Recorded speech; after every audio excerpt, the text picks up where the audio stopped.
Islam.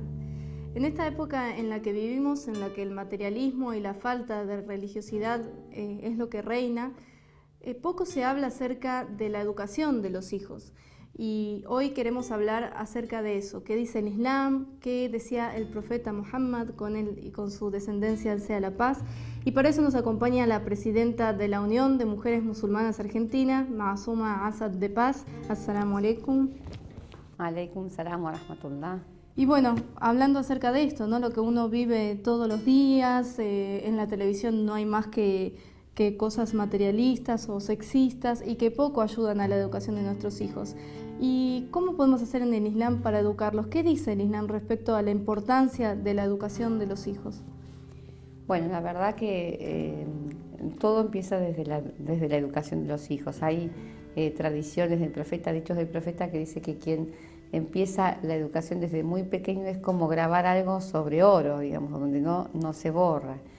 Y eso es muy importante porque en la medida en que las mujeres tengan un rol muy importante en la educación, esos chicos van luego a ser hombres y en la sociedad se va a transmitir. Si hemos criado hijos buenos, digamos, se va a transmitir en una sociedad buena y sana, pero cuando falla la educación desde las bases más preliminares, el problema de la sociedad también se agrava.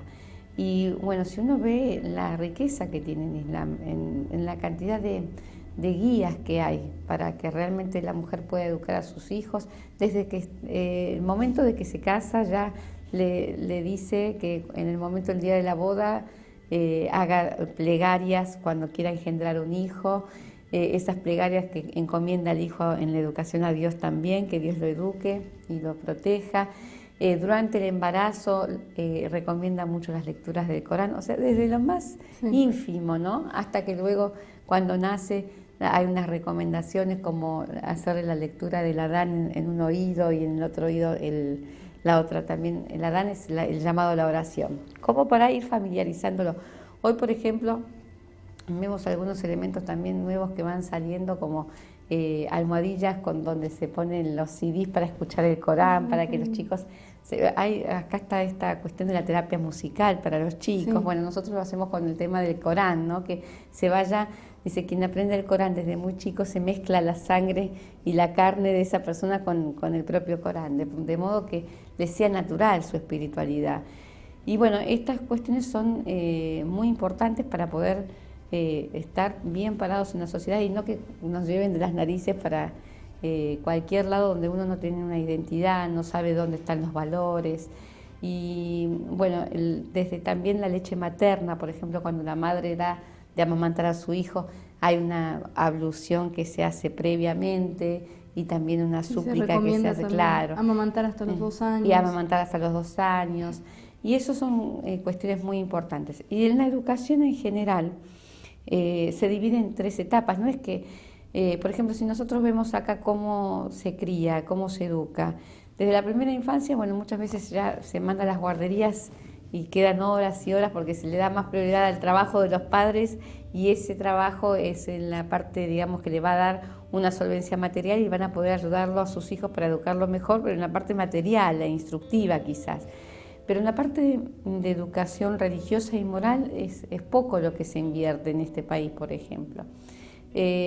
Nosotros tenemos, en el Islam recomienda que hay 3 etapas y que la educación no termina con la adolescencia, por ejemplo, cuando termina la niñez y empieza la adolescencia, sino que está los primeros 7 años, que es cuando se le debe dar, dice que el chico es un amo y el padre es un esclavo, o sea que tiene que estar totalmente al servicio del niño para que el niño no tenga ningún tipo de complejos ni traumas. Y esto, bueno, tiene que ver, se condice con la psicología también, ¿no? Que dice que los chicos tienen la personalidad formada cuando tienen los 5 años, claro, ¿no? Desde la psicología freudiana, que dice que a los 5 años ya la personalidad del chico ya está totalmente formada y que le va a dar la materia prima, por así decirlo, para el resto de su vida, que con esos elementos que este chico tenga desde su primera infancia, va a utilizarlo en su personalidad y en el futuro. Es decir, que no se le exige formalmente una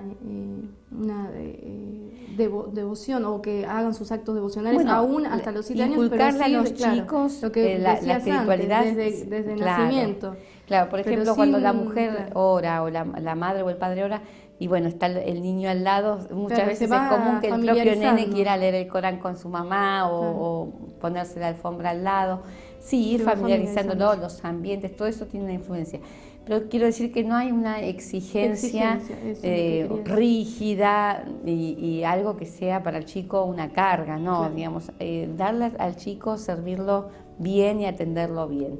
Por eso dice que el padre es un esclavo. Sí. En la segunda etapa ya no, de los 7 a los 14 es al revés, se invierten los roles, el niño ya comienza la etapa de que el niño tiene que obedecer al padre, donde el padre ya ahí sí empieza con las directrices, empieza a guiarlo en una forma más estricta, y el chico tiene que ser obediente en ese sentido de ir inteligizando todo, aceptando inteligentemente y comprendiendo las cosas, pero obedeciendo también a los padres. Porque ellos en sí mismos no tienen muchos elementos como para decidir, porque no tienen conocimiento. Entonces, es la etapa de adquirir conocimientos, es la etapa donde más, es la etapa más de comenzar una etapa más intelectual en la cuestión. La primera etapa tiene más que ver con el juego. Claro. Y después, la tercera etapa, que sería de los 14 a los 21 años, es una etapa en la que ya no se habla de una relación de amo y esclavo, sino se habla de una relación, es figurativo y metafórico, ¿no es cierto? Por supuesto. Ya no se habla de esta relación, sino se habla de una relación de wazir. Wazir en árabe significa representante. Entonces el padre toma a su hijo como un ministro, como un representante. Entonces comparte las tareas. Por ejemplo, si hay una tarea en la casa, bueno, se distribuyen las tareas, ya lo toma como un igual, como un socio, como un ministro o como alguien que representa lo que el padre quiere, desde un estatus mucho más superior.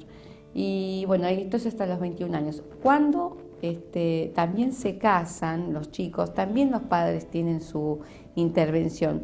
No quiere decir que le están eligiendo la novia o que haya, no, pero sí hay una recomendación, hay consejos de los padres, la elección, digamos, del cónyuge debe ser, digamos, bienvenido dentro de la familia, y también en el momento en que se casan, también hasta que tengan el primer hijo, hay un acompañamiento a la pareja, al matrimonio, donde se le enseña, digamos, las madres transmiten a sus hijas cómo deben criarlos, cómo deben amamantarlos, hay un acompañamiento muy bien, hasta que después, bueno, se los acompaña. También está en el tema de cómo ayudarlos para casarse. Muchas veces vos sabés que hablamos, creo, en otras oportunidades, el tema de la necesidad de que el hombre mantenga a la mujer, que tenga una madurez física y espiritual, pero también laboral, intelectual, psicológica, sexual, para poder casarse. Tienen que estar todos estos elementos presentes. Y bueno, a veces a temprana edad no están todos completos. Entonces los padres también ayudan, por ejemplo, en que los hijos se casen para poder mantener la casa en los primeros tiempos. Entonces, bueno, en la educación de los padres hay un acompañamiento constante y permanente. Y hay una relación tanto de respeto del padre hacia el hijo como del hijo hacia el padre. Y en el caso de las mujeres, ¿también es igual esta educación religiosa que reciben? ¿Y comienza a la misma edad que los hombres, la educación religiosa y los deberes religiosos? Bueno, la relación de padre e hijos, tanto como en hombres como mujeres, es la misma en cuanto al respeto y la educación que se le debe dar. Pero en lo que hace a la relación, a las obligaciones religiosas en cuanto a cuestiones rituales con Dios, que es, por ejemplo, las obligaciones religiosas del ayuno, o de la peregrinación, o de la oración y demás. Esto tiene que ver no tanto con los padres, sino con el tema de la relación de las obligaciones religiosas con Dios.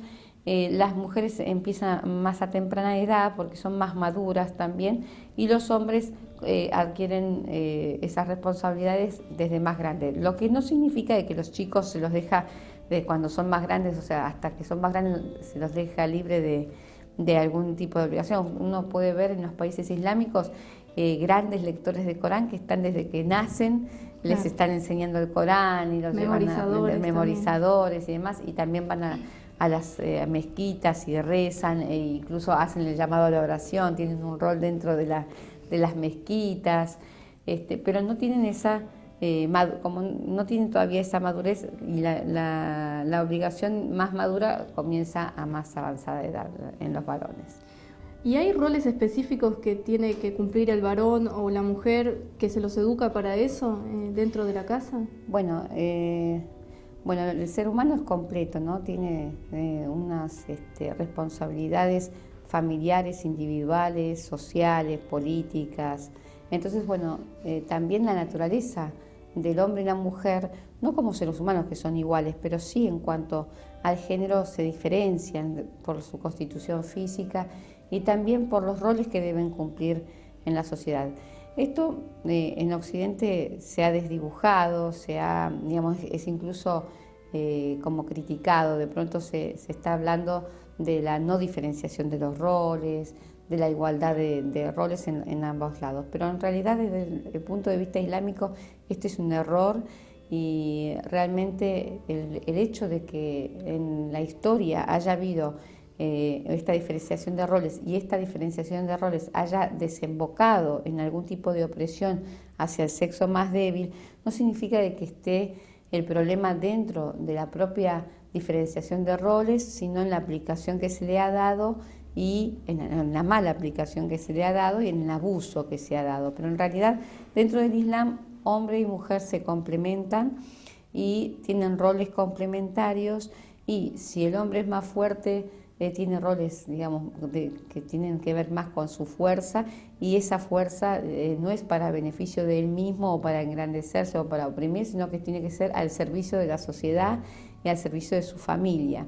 Lo mismo la mujer, se caracteriza por su parte más afectiva y más espiritual también, entonces es la que más transmite la educación, la ternura, el amor, la que da más sosiego a la familia.